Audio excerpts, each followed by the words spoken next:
2 hours at the end of the day to catch up on anything.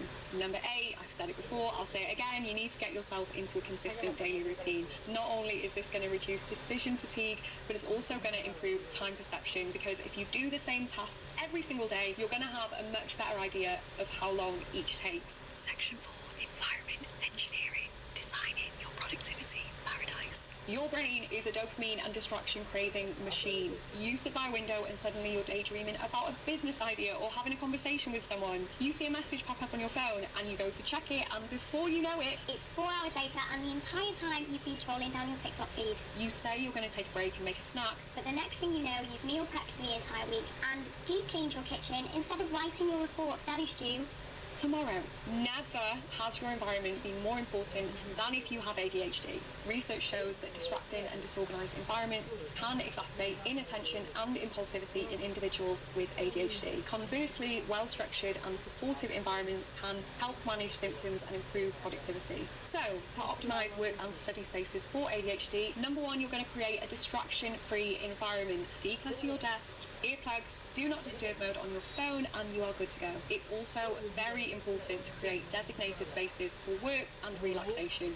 I learned this the hard way. For many years in medical school, I thought it would be a good idea to study in bed. Please don't do this. Having set purposes for different areas makes it so much easier for your brain to switch between work mode and relaxation mode. Creating an environment that's conducive for productivity when you have ADHD isn't just about your physical environment, it's equally as important to curate your digital environment. So using digital tools like X-Tiles to stay organized, Forest to keep you off your phone, and even using a website blocker if you find that when you're on your laptop you can go on websites like YouTube or even maybe Netflix when you get a little bit bored. Another useful tip for curating your environment is a tip I might have taken a little bit too far, and that is to personalize your space to include elements that inspire focus or motivation. For example, every exam season I would change my laptop background and my phone background to something that would encourage me to study, which most years was a plain blue background that said studying sucks less than failing, and it was actually quite effective.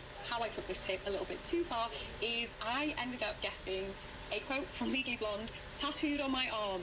So just there, it says "What like it's hard," which is an infamous quote from Elle Woods, and the reason that was there is when I was failing my exams when I was 17 and 18, if I'm being completely honest, I think I got pretty depressed, and every day I would come home and, like a little bit of a comfort blanket, I'd put on the YouTube recording of Legally Blonde the musical and lie in bed and quite frankly feel shit about myself. The saying "what like it's hard" just represented in a little bit of a comical way all these really hard things that I have done, which the girl who used to watch Legally Blonde back because she was too depressed to get out of bed would have never thought was possible, and I showed myself I was capable